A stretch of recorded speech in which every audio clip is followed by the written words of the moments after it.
Ya estamos en el Café de Diario 55 y como ustedes han visto, en el día de hoy tenemos un invitado especialísimo. En estos días de Navidad hemos querido desintoxicarnos un poco del tema violencia, del tema política, campaña electoral, y nos hemos enfocado más en invitados del área de la cultura, del arte, y precisamente quien tenemos hoy entre nosotros es un creador, porque es un poeta y es un hombre que crea con la palabra, crea emociones, es un escritor de ensayos, de artículos, un gestor cultural, algunos se le denominan un peregrino de la cultura. Se ha movido en muchísimas esferas en Santiago y otras zonas del plano intelectual, creativo, escritural. Hoy tenemos a Andrés Acevedo con nosotros. Le damos la bienvenida a este Café de Diario 55. Muchas gracias, buenos días por contar conmigo, hablar de cultura. De tu conocimiento, porque hay que decir que Andrés no son 2 años que tiene en esto de la cultura, es un apostolado de largo tiempo. Yo, desde que comencé a llegar de Tamboril a Santiago, estoy viendo a Andrés en estas lides, no en otra cosa. Y cuando usted ve a una gente que se entrega toda una vida a hacer cultura, no solamente para llevar entretenimiento, para llevar conocimiento, sino también para dar formación y crearse formación en sí mismo.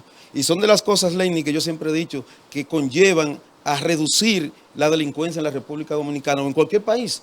Porque un hombre entregado a las letras, al conocimiento, no anda pensando en cosas malas. Ahí tenemos un ejemplo. ¿En qué está Andrés estos días? Bueno, estoy en la casa escribiendo, investigando, ya desde los archivos propios. Antes lo hago desde los archivos de Amantes de la Luz, el Archivo Histórico de Santiago, Alianza Cibaeña, y muchas veces me traslado al Archivo General de la Nación en Santo Domingo. Te habla de los archivos, pero aquí se dice que usted tiene una de las hemerotecas y archivos más distinguidos del área. ¿Eso es cierto? Me he dedicado a conservar muchos elementos, muchos temas históricos principalmente y literarios. Dicen que hay libros que nada más se encuentran en la biblioteca suya. Posiblemente sea cierto. ¿En qué tú más te especializas en el área de la cultura? Bueno, yo soy escritor, me especializo en literatura infantil, pero soy un gestor cultural. Desde el año 1985 me desenvuelvo en la ciudad haciendo gestión cultural, pero yo vengo desde el barrio, desde los clubes, el Club Cultural Luz y Progreso y el Club Uravito, que se creó a 2 casas de donde yo vivo, de la residencia de mi madre, y yo crecí en un club. Uno de los grandes defectos de los gobiernos, no voy a decir de los gobiernos que ha tenido República Dominicana, es que personalidades como Andrés y otros, que hay una gran cantidad, toda una reserva de hombres conocedores de la cultura, no son utilizados en programas de los gobiernos para difundir de forma masiva la cultura y llevar cultura a la población. ¿Tú has participado en algún momento? Mira, una de las grandes debilidades de la cultura es que toda la persona, todos los gestores culturales que le duele la cultura y que tiene pasión, hoy en día están desempleados, deambulando por la ciudad. No están ni en el sector público ni en el sector privado, la mayoría, de lo que yo conozco. ¿Y de qué vive un gestor cultural? Bueno, da clase, a veces son profesionales en otra área, pero su pasión siempre es la cultura. Entonces, ¿es cierto aquello que dice la voz popular de que un escritor no puede vivir de su oficio? Es difícil.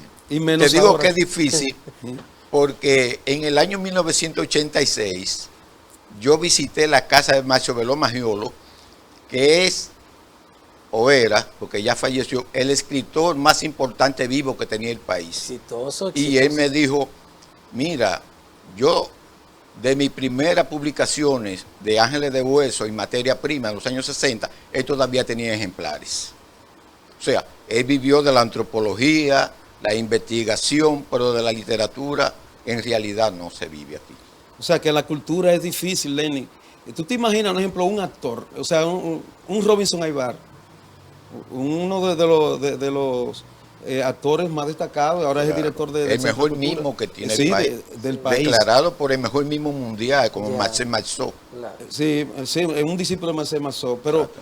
dime tú, ¿cómo Robinson, con quizá una obra de teatro al año que monte, puede vivir? O cualquier actor, ¿cómo puede vivir? Debería tener el Estado un salario y ponerlo a difundir la cultura en los barrios, en todas partes, pero no son tomados en cuenta. Yo soy uno de los que te digo, si a mí me Sí. ponen a trabajar, me pagan en cultura, yo dejo el periodismo. Andrés, usted ha estado de cerca colaborando en los últimos tiempos con el Ministerio de Cultura, desde la dirección regional aquí, que a uno no le queda claro, a veces en una gestión se le llama Dirección Regional de Cultura, en otra se le llama Viceministerio de Cultura. Hay fondos, hay recursos humanos, financieros, en el ministerio, el viceministerio de Santiago, de la Dirección Regional de Santiago, para desarrollar proyectos culturales. Actualmente no existe, ni existió en el gobierno de Danilo Medina tampoco. Sí, en la gestión de Leonel Fernández, cuando estaba en Ejido Peña, hubo una gestión, una planificación, porque la cultura en Santiago tiene momentos históricos que son precedentes, que hay que tomarlo como referente. Que fue primero, cuando se fundó la Pucamaima, en el año 1966, llegó a la Pucamaima Héctor Inchausti Cabral. Y Héctor Inchausti Cabral fundó o animó o estimuló a que se formaran grupos, la rondalla, el teatro, surgió el grupo freudiano, el grupo Jueves 68, un grupo de fotógrafos, y eran artistas que estudiaban ahí, pero que también se desarrollaban en las artes plásticas, el teatro, la música, y eso dinamizó en un momento a la ciudad de Santiago. Después de ese periodo, que don Héctor murió en el año 1979, surgió el Centro de la Cultura.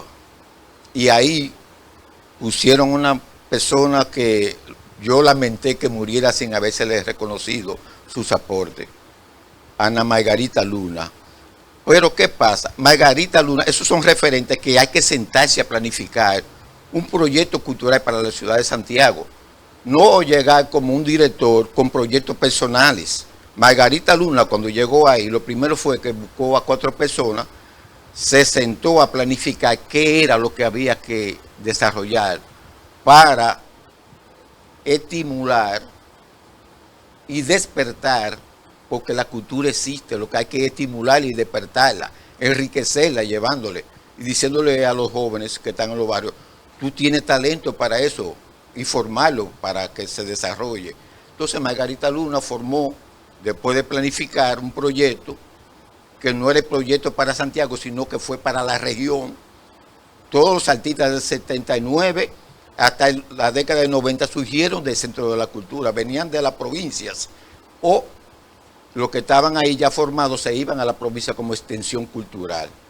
Entonces se creó el TPC, el Teatro Popular del Centro, se trajo eso lo fundó Rafael Villalona, que vino con su esposa, también graduado en Rusia, él y ella, con Delta Soto y María Castillo, también graduados, los 3 graduados en Rusia, grandes maestros del teatro, de la actuación.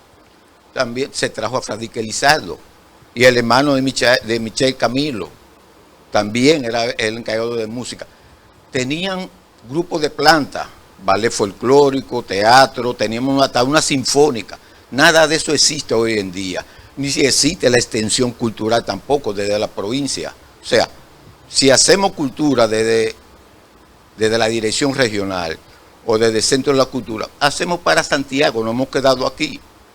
Entonces, y eso no es posible. ¿Falta planificación o recursos, o las dos cosas? Faltan las dos cosas. Las dos cosas. Si no hay un plan de cultura para la dirección regional, que se supone que atiende las provincias del Cibao, ¿verdad? Sí. Si no hay un plan, si no hay recursos para la gestión cultural, ¿qué hace un director regional de cultura? ¿qué hace? Bueno, asesorar, se queda en la asesoría, porque el problema es que se habla de descentralización y eso es un discurso. Los recursos no llegan a cultura aquí en Santiago.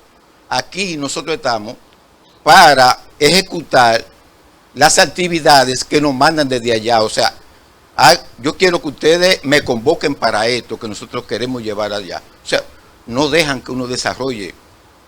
Y se nos pide cada 2 meses, antes de que llegue diciembre, un plan a desarrollar durante el año, a corto y mediano plazo. Uno hace un plan para de ahí sacar un programa para desarrollarlo. Correcto. Con los recursos que se lleva cada actividad, en artesanía, en animación cultural, en teatro, en música, pero siempre se manda y nunca nos dan una respuesta de que si se aprobó o no se aprobó. Entonces, en Santiago, las actividades culturales que se desarrollan desde el Ministerio de Cultura, fundamentalmente de la Dirección de Cultura, son las que bajan desde la capital. Todo, tanto así que la ministra pasada, Carmen Heredia, hizo un encuentro con la prensa, y en ese encuentro la silla, el fotógrafo, los camarógrafos, el maestro de ceremonia, todo vino en un camión desde Santo Domingo. A ese nivel. A ese nivel hemos estado. Acevedo, pero en este momento entiendo que la Dirección de Cultura está acéfala. No hay director. Ahora mismo no hay dirección, pero supongo que ¿No es necesario? en enero. Parece, ¿Pero para qué? Por lo que estamos hablando aquí, parece que no es necesario. Pero no hay un mensaje ahí en el hecho de que precisamente en estos días de Navidad, con tanto movimiento artístico y cultural que supone la ciudad de Santiago, dejar el ministerio acéfalo. No hay un mensaje ahí. No se puede eliminar porque está dentro de la ley, había que modificarla.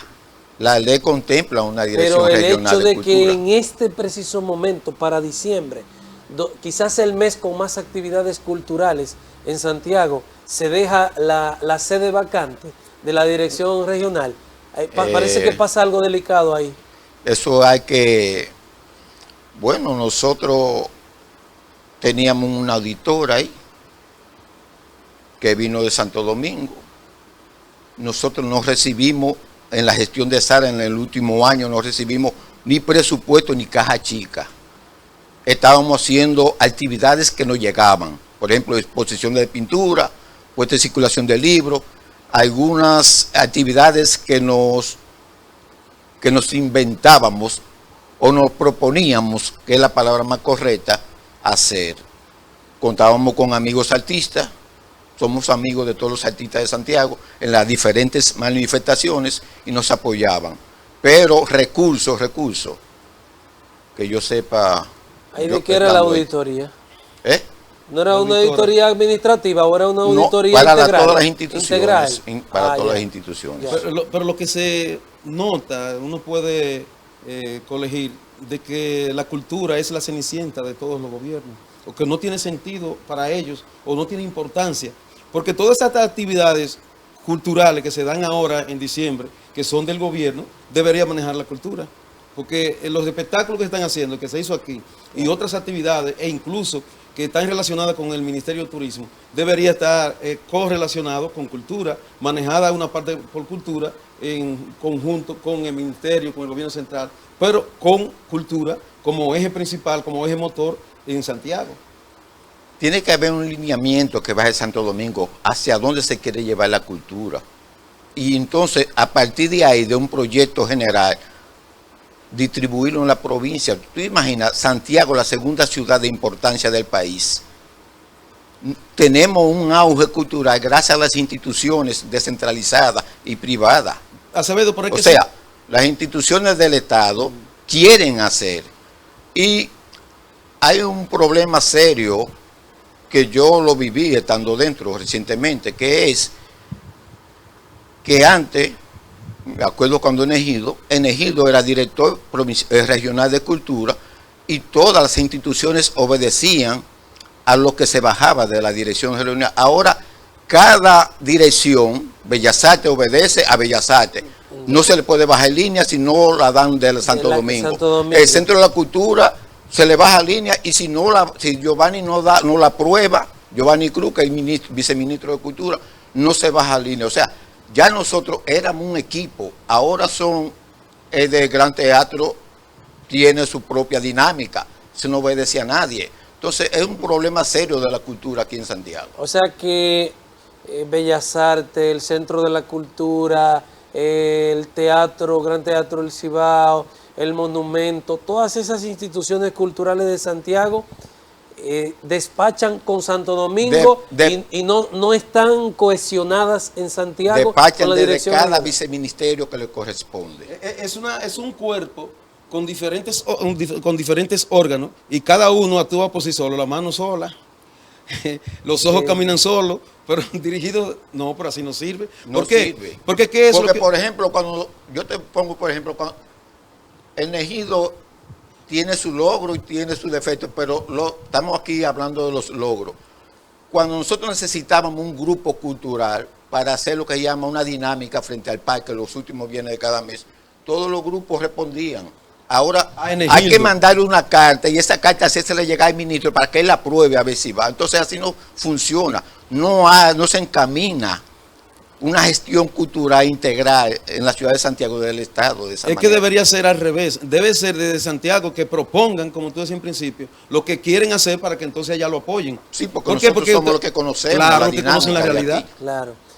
Había en gobierno anterior, había unos fondos participativos que se le permitía a los gestores culturales y a las instituciones, digamos, privadas, que trabajaban en el mundo de la cultura, someter ante el ministerio un proyecto y ese proyecto debían ir presentando paso a paso los resultados, incluso el desembolso se programaba así por partidas y después que tú desarrollabas la primera parte te entregaban una segunda partida. Eso desapareció también. Eso fue en la gestión de José Antonio Rodríguez. Yo creo que debió permanecer. Cuando llegó Danilo al poder, se eliminó. Yo fui agraciado con eso porque yo participé con un proyecto que era hacer un libro sobre las instituciones culturales de Santiago y yo gané en un concurso. El resultado está ahí, una investigación de 25 instituciones culturales icónicas de Santiago, desde su origen y evolución, y así en teatro se beneficiaron, habían amigos teatristas y titiriteros que ganaron y se iban a los barrios y duraban semanas, meses y se vieron los resultados. Yo creo que ese proyecto, los proyectos culturales, debiera retomarse. No sé qué pasó. ¿No está Santiago recibiendo a nivel de cultura la misma inversión que se supone en correspondencia, porque cultura es progreso, que está recibiendo para construir teleférico, monorriel? La cultura en Santiago, desde el Estado, aquí en Santiago se hace a mano pelada. A mano pelada. Lo poco que se hace. Al regreso, Andrés, usted es un creador de talleres literarios, de formador de escritores, y seguro que aquí hay mucha gente que le interesa saber sobre el mundo de la escritura, cómo se hace un escritor, cuál es el proceso para tú comenzar a publicar. De eso y otros temas vamos a seguir hablando cuando retornemos. Esto es el Café de Diario 55.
Estamos en el café de Diario 55 y por supuesto no podemos perder la costumbre.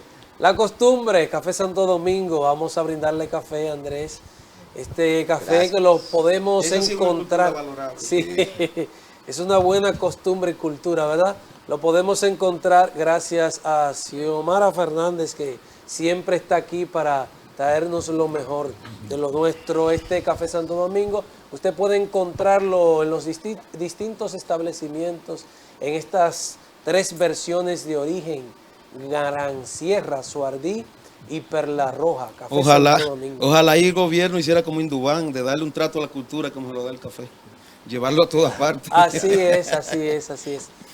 Andrés, dejamos nosotros una pregunta así al aire. Usted como formador de escritores, creador de grupos literarios, se genera un síntoma de desesperanza cuando una gente con vocación de escritor escucha que no hay apoyo a las letras y a la cultura. Nosotros, lo que tenemos conciencia de la escritura, le llevamos aliento a los jóvenes y decir que hay que enfocarse. Si tú tienes una vocación para la literatura, lo decía Juan Bosch, el que nace con el don para transmitir su conocimiento a través de la palabra y no lo hace, es un irresponsable. Lo que hay que alentarlo. Y la mayoría de escritores, como tú dijiste al principio, tienen otra manera de vida, o sea, de vivir, ya sean jóvenes o adultos, se desempeñan en otra área. O sea, la escritura, que debiera ser un oficio, se convierte en algo que se hace cuando hay tiempo. El escritor de verdad debiera ser un escritor de oficio, o sea, dedicarse a leer y a pensar y a reflexionar y a escribir. Pero eso no se da aquí. Una acción, una labor complementaria. Entonces se podría decir que el que le gusta, el que tiene vocación de escritor, no debe desalentarse, sino entender que en la actualidad, como pasa con muchos otros oficios, hay que ser escritor y otra cosa, el pluriempleo. Como El dice. pluriempleo. La mayoría, mira, yo conocí en los años a Lupo Hernández Rueda, uno de los grandes representantes de la generación del 48.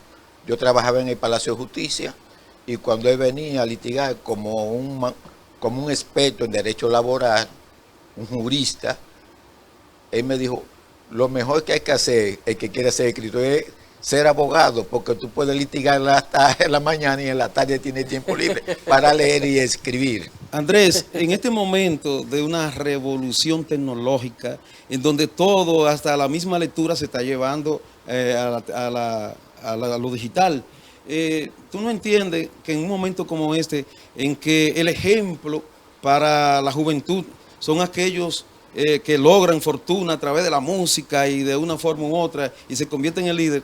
Sin embargo, ustedes aún siguen rezagados en el libro, en la escritura física. No más merita que se haga una reflexión y crear un cambio para poder salir de ese letargo, porque se va a caer en un letargo y quién sabe si podría hasta desaparecer, porque ya los libros, no vamos a decir que están desapareciendo ni van a desaparecer así, pero en realidad están dando un giro hacia las plataformas digitales. Sí, es importante, esos cambios uno lo conoce y uno no está contra ellos, porque hay una juventud que, como tú dices, hay audiolibros, hay libros digitales, pero a mí me gusta el libro físico, aunque consulte el libro también digital. Pero cuando yo me levanto a medianoche que quiero consultar yo no prendo una computadora, yo me voy a un diccionario.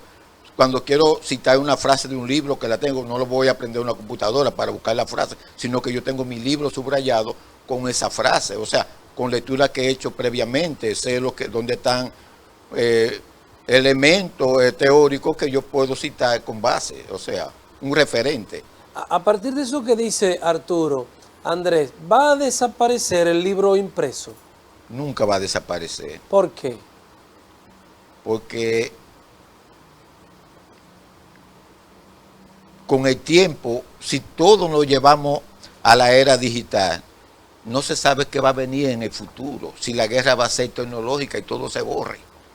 Hay que tener lo que llama el libro impreso, eso nunca va a desaparecer. A esto los lectores ortodoxos como yo, que prefieren el libro físico. Y así siempre se ha dicho que el libro va a desaparecer. En los 90, el primer amigo escritor que yo escuché diciendo que el libro físico ya no era necesario fue a Manuel Giberi Otero. Él tiene su concepción y yo tengo la mía y la respetamos, pero yo dudo que alguna vez desaparezca el libro impreso. Usted entiende que los lectores, que creo que es un grupo muy reducido de la población mundial, ¿no? Los lectores, creo que anda como por un 6%. Los lectores prefieren el libro impreso que el digital. Esa es la postura suya. La juventud, los escritores jóvenes que yo conozco, son muy dados al libro digital. Incluso leen menos y ven más películas o libros que se han llevado a películas. Los tipos de las sagas de Harry Todo Potter eso. y Señor de los O Anillos. películas clásicas que se han llevado, Sí. por ejemplo, Muerte en Venecia, un sinnúmero de Margaret Mitchell, Lo que viento se llevó. Más que leer el libro, ellos prefieren ver la película. Yo prefiero leer el libro porque el libro me pone en contacto con el idioma, cómo se escribe, la estructura, la narrativa, los elementos, los paisajes, todo eso se pierde en la cinematografía. En el libro eso se conserva. Sí, pero eso es tú, un conservador. Pero hay muchos así. Y una visión que tú tienes de temor a que se borren, como tú dices, los mensajes en la digital y mantenerlo aquí. Pero esa es una visión tuya, porque ya en lo adelante la tecnología conllevan a que hay archivos también que no van a desaparecer. ¿Tú me entiendes? Que cuando tú llevas algo a las nubes, no es Incluso igual. me ha pasado que yo he visto artículos en los periódicos, o sea, en las redes, y después quiero citar porque me gustó una frase y no lo encuentro. Sí, pero ya esas son... O sea, porque y así hay muchas cosas. Otra cosa fácil, o sea, beneficiosa es, yo compré en la librería de Puerto Plata un libro que cuando niño yo lo tenía y se me desapareció, que es El arte de León Tolstói. En la librería Brasa en Puerto Plata, que ya desapareció, estaba ese ejemplar y lo compré. Y alguien me lo tomó prestado, pero yo quería citar algo sobre la cultura que dice León Tolstói en la introducción y no lo encontraba. Y le pregunté a mis amigos, me metí a las redes y ahí estaba el libro. O sea, está todo ahí, pero no está todo lo que uno quiere tampoco. Y con relación al formato de importante. escritura, Andrés, que la gente no está leyendo. Entonces, estos libros extensos, ¿tú crees que van a continuar o habrá que sintetizar más, reducir los escritos? Ya es uno de los problemas y de las virtudes que tiene el escritor latinoamericano. Por ejemplo, un escritor hoy en día todavía en Europa te escribe una novela de 1000 páginas, 800, 700. Nosotros, los latinoamericanos, con el boom latinoamericano, lo redujimos a 150 y 200 páginas, lo mínimo 300 y eso es demasiado. O sea, pero el que le gusta la lectura y si la obra entretiene y está bien llevada, bien narrada y el tema es interesante, eso no importa la cantidad de páginas, te atrapa. ¿No le parece a usted que hay una tendencia con todo esto de la nueva ola, la nueva era, la tecnología, el resumen? Se habla de la era del tweet, Cortito. 150 caracteres. ¿No le parece a usted que montándonos en esa ola, los académicos, los intelectuales, los escritores, a veces están reduciendo la capacidad de profundización en los temas? Sí. Que estamos aspirando a quedarnos en lo de arriba, en lo superfluo, en la superficie, y no profundizar para evitar que la gente se canse leyendo. Mira, eso lo he discutido yo con muchos amigos, incluso con Esteban Rosario, de las revistas que salían antes, revistas de contenido, por ejemplo, Extensiones de la UAS, o la revista MM de la Pucamaima. Las revistas que salen ahora son fotografías, no tienen contenido, e imágenes todo. O sea, muy light, la revista bien hecha, satinada, pero revista para decorativa, no tienen nada de contenido, de reflexión, que inviten a la reflexión, a la profundidad del conocimiento, para nada.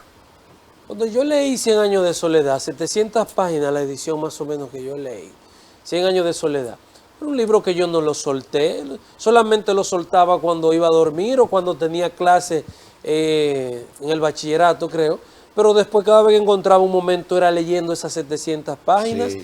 Y entonces uno se pregunta, ahora estamos formando generaciones de intelectuales que se quedan en lo mínimo. Nos vamos a montar ahí, vamos a seguir. Uno entiende que hay cosas que se pueden decir en lo mínimo, pero hay otras en las que hay que profundizar. Hay que desarrollar. Incluso, eso que tú dijiste, a mí me gusta desarrollar las ideas. Por ejemplo, ya yo no puedo escribir para un periódico porque los periódicos te piden esos caracteres. 450. Por ejemplo, yo he mandado artículos a periódicos que me lo cortan por mitad y se me queda medio tarde. Yo digo, pero tú vas a continuar, yo estoy esperando que me lo tiren en la segunda, en la próxima, y sale, o sea, porque no cupo. O sea, es limitado todo. Sí, pero también eso se entiende, hay que ver los distintos formatos. Usted ha mencionado un nombre aquí, habló de Esteban Rosario. Usted tiene un vínculo editorial con Esteban Rosario, que aquí ha sido muy discutido, muy comentado. ¿Cuál es el trabajo que usted ha hecho a nivel editorial con Esteban? No, yo soy amigo de Esteban porque yo soy amigo de la familia. ¿Y usted no ha trabajado con sus libros? Hemos trabajado juntos. ¿Cuál es el trabajo que usted ha hecho con sus libros? Porque aquí se han dicho muchas cosas sobre los libros de Esteban Rosario y usted. Esteban hace su libro y me lo da a ver, o sea, para que yo le dé su veredicto. ¿Usted no le ayuda en la redacción? No, Esteban es un periodista veterano. Ya. De eso de redacción. Esteban no es solamente un periodista, es un intelectual. Yo en mi vida, en mi adolescencia, vi dos bibliotecas que me asombraron. Primero fue la biblioteca Héctor J. Díaz del Club Luz y Progreso, en un barrio. Y después era la biblioteca de Esteban Rosario. Todos los libros de Esteban, que yo cada vez que se mudo, yo sé que se la acomodo, están esos libros subrayados. O sea, Esteban compra un libro y lo lee inmediatamente. ¿Y de dónde sacan las malas lenguas que usted que le redacta los libros? No, Esteban, eso son, hay que aclarar eso eso. son opiniones. Sí. Las malas Pero lenguas. Esteban es un periodista veterano y sabe escribir. Sí. En su conocimiento, Andrés, aquella época, la comparación de cuando usted se inicia y ahora, cuando usted se inicia en la cultura, como gestor cultural, el barrio donde viene, me gustaría saber algo de eso y cómo usted fue calando y una comparación con esa época y la actual. Bueno, yo crecí en un barrio humilde, el sector de Guravito. Yo anduve, como se dice, antes de llegar a la escuela a formar, toda la escuelita del barrio, particulares. Yo iba con mi sillita de sentadera de cuero de vaca o de chivo, como se dice, a una escuelita particular. Yo anduve toda la escuelita. Cuando yo llegué a la escuela, ya a formar, yo sabía leer y escribir. Mi mamá me alfabetizó, más todos los maestros, que no eran maestros nada, era gente que se la buscaba. Y agarraba un grupo de muchachos y se decía que le enseñaba. Entonces, cuando llegué, me pasaron 4 veces en el año de curso, porque yo sabía leer y escribir. Y entonces me acuerdo como ahora, porque eso es una sensación que un amigo que estudiaba en la Cabona del Monte, bajábamos y dice, vamos para mi casa, y me llevó a la calle 19, la Ancho Mundo, que él vivía, y yo descubrí esa biblioteca. Cuando yo vi eso, yo entré y no me dijeron nada. Yo le puse la mano a los libros y a leer mi libro y nadie me dijo, no, ese libro tú no le puedes poner la mano, y me enamoré de la biblioteca. Yo me acuerdo que cuando yo era niño, antes el bacalao venía en caja de madera y yo armé una biblioteca y yo me encontraba una revista, yo no sabía lo que era un libro, todo para mí eran libros, lo que tenía ese formato. Y yo fui haciendo mi biblioteca en ese entonces. Pero la mamá me dice, por eso hiede demasiado. Esa era mi biblioteca, una caja de bacalao que yo la puse así, y fui poniendo libros. O sea, mi pasión ha sido la lectura. O sea, que usted disfruta más en una biblioteca que en una discoteca. 100%. De toda la vida. A mí me gusta De toda la vida. investigación, me gusta estar en un archivo, en una biblioteca, o estar en mi casa, buscando, investigando, leyendo. La lectura para mí no es un obstáculo, para mí es una fascinación, es mi pasión. ¿Está mal el que dice que no le gusta leer? No, es una decisión personal.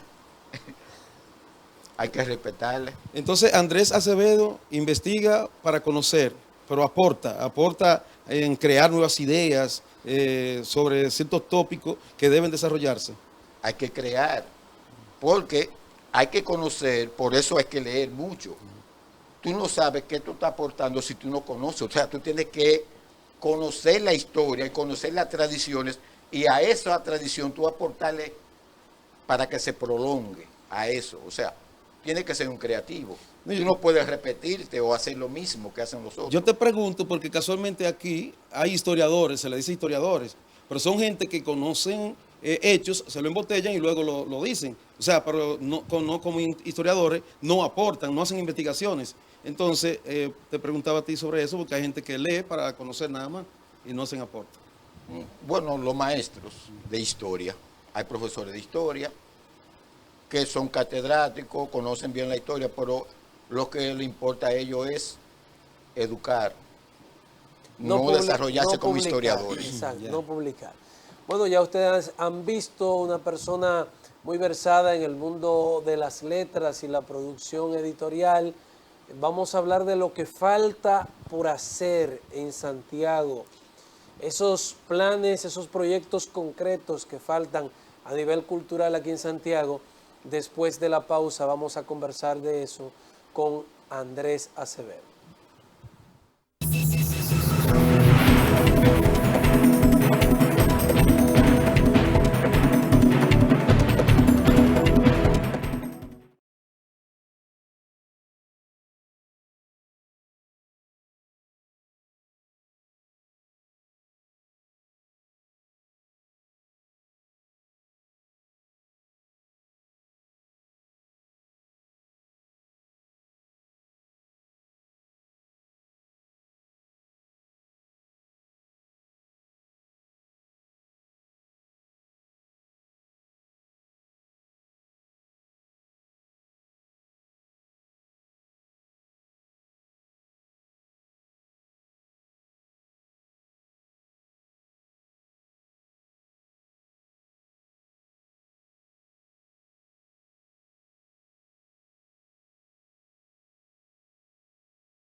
Seguimos conversando con este gestor cultural, poeta y escritor.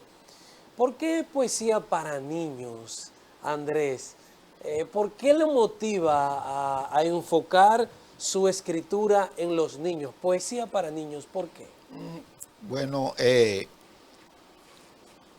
un referente de la literatura para niños para mí es Gabriela Mistral y José Martí. Y me pude dar cuenta, a medida que fui creciendo y leyendo, investigando, de que en el país no existía una literatura infantil. O habían personas que habían escrito pero no se conocían. Por ejemplo, uno de los precursores, la precursora de la literatura infantil en República Dominicana es Salomé Ureña de Enrique, con poemas La Villa del Nido y Mi Pedro, que fue a su hijo Pedro Enrique Ureña. Después Ramón Emilio Jiménez, en el año 1933, publica La Patria en la Canción, que la musicalizaron y eso se convirtió en lo que llama en una tradición cantarla en las escuelas, a la clase, un sinnúmero de canciones que todos la cantamos. Pero ¿qué pasa? A partir de ahí hubo como un letargo en la literatura infantil. Hasta en el año 1990 que unos escritores en Santo Domingo comenzaron a teorizar sobre ello y Manuel Rueda le dio cabida en la revista, en su periódico, en el suplemento Isla Abierta. Pero el área en la que yo me especializo es la poesía para niños. Hay narradores, hay gente que han hecho décima, estampa, etcétera. Lo mío es la poesía. Hay buenos narradores aquí. Juan Bosch es un ejemplo de ello. Maestro Velo Magiolo también. Pero infantil, no sí, literatura tiene infantil. literatura para niños. Ya. Entonces, la motivación suya es la ausencia de la poesía infantil en República Dominicana. Crear, fortalecer lo que se llama una tradición que se había perdido. Porque para incentivar lectura en los niños o porque era un campo que se podía aprovechar. Para también darle lo que se llama un producto creado desde la identidad dominicana. Porque toda la literatura infantil que nosotros leíamos, y eso está en los textos de Sembrador Dominicano, Coquito, etcétera, eran literatura exportada, que no hablaban de nuestra realidad. Y lo dice Benedetti. Dice Benedetti, cuando yo publiqué mi primer libro, se agotó inmediatamente porque todo el mundo, el que escribía, estaba de espalda al Ecuador. Entonces, él escribió esa realidad. Tú no puedes estar, esos cuentos que traían esos textos infantiles, incluso la flora y la fauna ni siquiera son de nuestra. Y el escritor tiene que trabajar desde su cultura y trascenderla con su estilo, con su talento, su creatividad. Y eso es lo que... ¿Y qué es lo que pasa en República Dominicana? Porque parece que no se aplica la expresión de Benedetti en Uruguay, no se aplica igual aquí, de que le quitan los libros cuando hay una novedad al autor. Por ejemplo, en esta área de la literatura infantil, es que no se le incita a los niños, no se le incentiva a los niños a leer. Volvemos al año 1979. El plan de Margarita Luna era formar a los que iban a ser actores del TPC. Esos actores tenían que ir a enseñarles qué es una obra de teatro al pueblo, para cuando esos jóvenes vinieran al escenario ya sepan lo que es una obra de teatro. Nosotros tenemos que ir a los centros escolares y decirles que es una poesía, enamorarlo. Es como un vendedor, hay que ir a vender la literatura, ya sea el teatro, ya sea las artes plásticas. No esperar que la gente surja, hay que formarlo y crear una conciencia cultural. Hay muchas, por ejemplo, está Infotec, grupo de ONG tirados en los barrios, dando clases, enseñando a pintar, pero hay que enseñar, hay que enamorarlos del arte plástica, decirle qué es el arte plástica y vendérselo como una poesía y enamorarlo para que él tenga pasión y se sienta identificado con lo que hace. Sería una oportunidad la tanda extendida, porque uno no sabe claramente qué es lo que hacen esos muchachos en la tanda extendida. Uno entiende que debería direccionarse parte del trabajo del día, porque es hasta las 3, 4 de la tarde que están ahí. Debería direccionarse parte en eso, en incentivar la lectura, en motivar el arte, ¿no? Mira, tenemos la Escuela de Bellas Artes, que se fundó en el año 1955. Tenemos el ICA, que se fundó en el año 1992 y han formado bachilleres en arte. Muchos de esa gente que se forman ahí están sin trabajo o están desarrollándose en otra área. que debieran, cuando una persona se graduó de bachiller, que es un especialista en arte, debiera ser tomado en cuenta por la Dirección Regional de Educación y ponerlo a dar en el bachillerato de arte, la educación artística a esos jóvenes. Andrés, en este momento, ya en la parte final, hemos visto cómo a través del Ministerio de Cultura se está desarrollando unos proyectos de turismo en cada rincón y que incluye manifestaciones culturales como tenemos el son de queque, etcétera. Pero no hemos observado que haya una participación de esos centros, como tú dices, Centro de la Cultura, aquí también en Bellas Artes, etcétera, que deberían integrarse también, porque esas son manifestaciones culturales que le gusta al turista. Desde tu punto de vista, ¿qué debería ocurrir ahí? Mira, Santiago tiene ese gran teatro, debiera ser como se hace en Europa. Aquí hay 5 o 6 escuelas de ballet clásico. Hay muchísimos músicos de jazz y de cámara, incluso sinfónica juvenil. Tiene que haber temporada de música, de este ballet clásico, etcétera. Tiene que haber un festival del Estado, marca Santiago. No es posible que Santiago, la última feria que se hiciera aquí en Santiago desde el Estado, fuera en el 2005, 17 años después no se ha hecho una feria. O sea, aquí debería hacerse una feria anual como se hace en Santo Domingo. Feria del libro. Una feria regional del libro. Faltan iniciativas, faltan políticas. Y el empresariado que puede llegarle más al Estado debiera propugnar por eso. ¿Y le interesa la cultura a ellos? Hay muchos interesados. Sí. Mire, hay mucha gente que quiere convertirse en lectores. Para ser un escritor, primero hay que ser un buen lector. Para escribir una página hay que leer 10 o 20. ¿Qué le podemos decir a esa teleaudiencia que se dice a sí misma, yo quiero hacer hábito de lectura? ¿Cuál sería un consejo de un hombre como usted? A todo gran escritor le antecede un gran lector. Tú no puedes ser un gran escritor si tú no eres un gran lector. Y hay muchísimo espacio para la lectura. Ya, por ejemplo, en Amantes de la Luz existe un área para niños, para lectura, con su libro de su edad. O sea, la librería Cuesta tiene un espacio para la lectura. O sea, los padres tienen que incentivar también en las escuelas la lectura. O sea, es un trabajo de enamorar al niño a la lectura, porque hay que enamorarlo y decirle cuáles son los beneficios que se obtiene, los beneficios humanísticos, los beneficios intelectuales, humanísticos, sensitivos, que se adquiere a través de una lectura. Y los que ya son adultos y les interesa desarrollar hábitos de lectura, ¿qué podemos hacer? Hay muchísimos talleres literarios aquí en Santiago. Existe el taller de narradores, el taller Vigilio de Agrullón. Bibliotecas tenemos de sobra aquí en la ciudad y en las universidades. Después que tú estás en la biblioteca y tú estás buscando la lectura, ahí está todo.